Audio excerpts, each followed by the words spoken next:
అధికారం కోసం వైసీపీ ప్రభుత్వం ఎన్ని అబద్ధాలైనా ఆడుతుందని, అధికారంలోకి వచ్చిన తర్వాత ఇచ్చిన హామీలను తొంగలో తొక్కారని టీడీపీ ఎమ్మెల్సీ దువ్వారపు రామారావు ఆరోపించారు. విశాఖ టీడీపీ కార్యాలయంలో ఏర్పాటు చేసిన మీడియా సమావేశంలో పాల్గొన్న ఆయన పలు విషయాలపై చర్చించారు.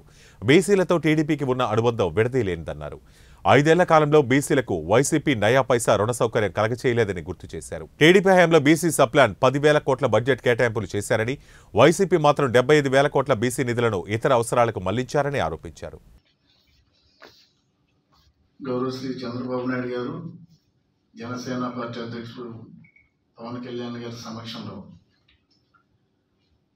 ఒక ఉమ్మడి బీసీ డిక్లరేషన్ ఒకటి ఆ రోజు ప్రజల ముందు తీసుకురావడం అనేది మనం రాష్ట్ర వ్యాప్తంగా కూడా అందరూ చూసాం. మొదటి నుంచి కూడా తెలుగుదేశం పార్టీ బీసీలతో మమేకమైంది. అది సంక్షేమం కావచ్చు, లేకపోతే బీసీ నాయకత్వం కావచ్చు.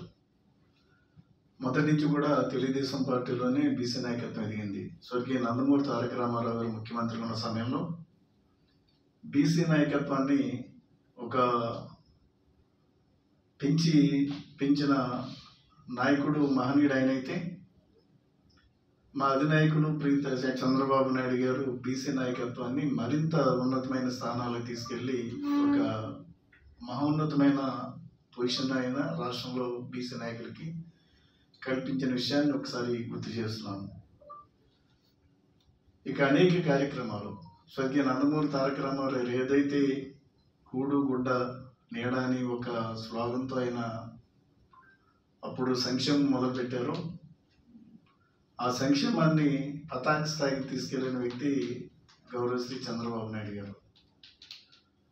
మేము మొదటి నుంచి కూడా ఒకటే చెప్తున్నాం, బీసీలకి తెలుగుదేశం పార్టీకి ఉన్న అనుబంధం విడదీయలేదు. ఎందుకంటే నేను ఇంతకుముందు కూడా చెప్పినట్టుగా బీసీ నాయకత్వం ఎదిగింది తెలుగుదేశం పార్టీలో. ఈ రోజున ఏదైతే ఈ నాయకులు వైఎస్ఆర్సీపీ నాయకులు చెప్తున్నారో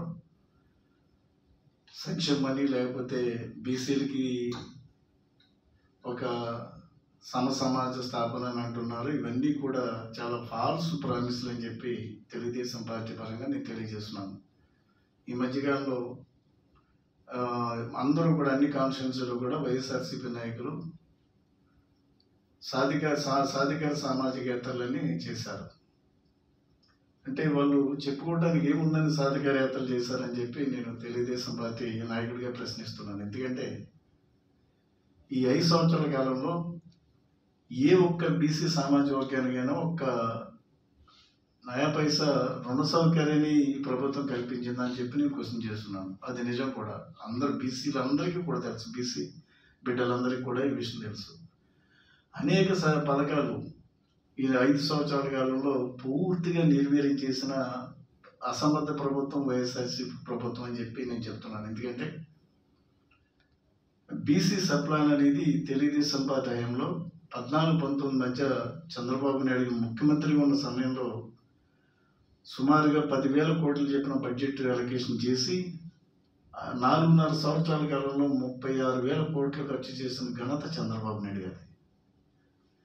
వీళ్ళు వైఎస్ఆర్సీపీ ప్రభుత్వ పరంగా 15,000 కోట్లు చెప్పిన బడ్జెట్లో ప్రొవిజన్ చూపించి 75,000 కోట్లని ఈ రోజున అనేక ఇతర కార్యక్రమాలకి మళ్ళించిన చరిత్ర వైఎస్ఆర్సీపీ. అంటే బీసీలకు జరిగిన ద్రోహం అంతా ఇంత కాదు, 75,000 కోట్ల బీసీ నిధుల్ని ఇతర అవసరాలకు మళ్లించిన ప్రభుత్వం వైఎస్ఆర్సీపీ ప్రభుత్వం. అదొక కారణమైతే, రెండవది బీసీలకు ఏదైతే స్థానిక సంస్థల్లో 20% రిజర్వేషన్స్ స్వర్గీయ నందమూరి తారక రామారావు గారు కల్పించారో, ఆ స్థానిక సంస్థల్లో ఉన్న రిజర్వేషన్స్ని 34% చేసిన మహోన్నతమైన వ్యక్తి చంద్రబాబు నాయుడు గారు. అంటే తద్వారా బీసీలకి అనేక సర్పంచ్ పదవులు, ఎంపీటీసీలు, జడ్పీటీసీలు, కౌన్సిలర్స్, కార్పొరేటర్స్, మండల అధ్యక్షులు, జిల్లా పరిషత్ అధ్యక్షులు, అనేక పదవులు 16,800 పదవులు వివిధ పోస్టుల్లో బీసీ వర్గాలకి పొందిన విషయాన్ని గుర్తు చేస్తున్నాను. మరి ప్రభుత్వం వచ్చిన తర్వాత స్థానిక సంస్థలు ఏదైతే 34% రిజర్వేషన్స్ ఉన్నాయో దాన్ని 24% కోత విధించడం ద్వారా ఈ అసమర్థ ప్రభుత్వం సుమారుగా 16,800 పోస్టుల్ని బీసీలు దూరం చేసింది. 10% కోత ఈ బీసీ వర్గాలకి అన్యాయం జరిగింది. మరి ఇవన్నీ కూడా ముఖ్యమైన పాయింట్స్ నేను చెప్తున్నాను. ఒకటి, బీసీ సప్లాన్ గురించి మాట్లాడాను. 2, బీసీ స్థానిక సంస్థలో ఉన్న రిజర్వేషన్స్ గురించి మాట్లాడాను. ఇక ఈ ప్రభుత్వంలో ఎక్కడైనా ఒక సంక్షేమ కార్యక్రమం అమలు చేసిందా బీసీలు? నవరత్నాలు అనేది పక్కన పెడితే, నవరత్నాల్లో వీళ్ళ సంక్షేమ కార్యక్రమాలు అని చెప్తున్నారు. నవరత్నాల్లో ఉన్న సంక్షేమ కార్యక్రమాల్లో 7 సంక్షేమ కార్యక్రమాలు తెలుగుదేశం పార్టీ హయాంలో మేము ఇంప్లిమెంట్ చేసినవి. అవన్నీ కూడా దానికి కొత్త పేర్లు పెట్టి ప్రభుత్వం ముందుకు తీసుకొచ్చింది. కానీ ఆ సంక్షేమ కార్యక్రమాలు కాకుండా కూడా, బీసీ సప్లాన్ కాకుండా కూడా సుమారుగా 34 సంక్షేమ పథకాలు తెలుగుదేశం పార్టీ నారా చంద్రబాబు నాయుడు గారు ముఖ్యమంత్రి ఉన్న సమయంలో దాన్ని అమలు చేసింది. వాటిలో ముఖ్యంగా విదేశీ విద్య కావచ్చు, ఒక స్టడీ సర్కిల్స్ కావచ్చు, బెస్ట్ అవైలబుల్ స్కూల్స్ కావచ్చు, గురుకుల పాఠశాలలు కావచ్చు, ఆదరణ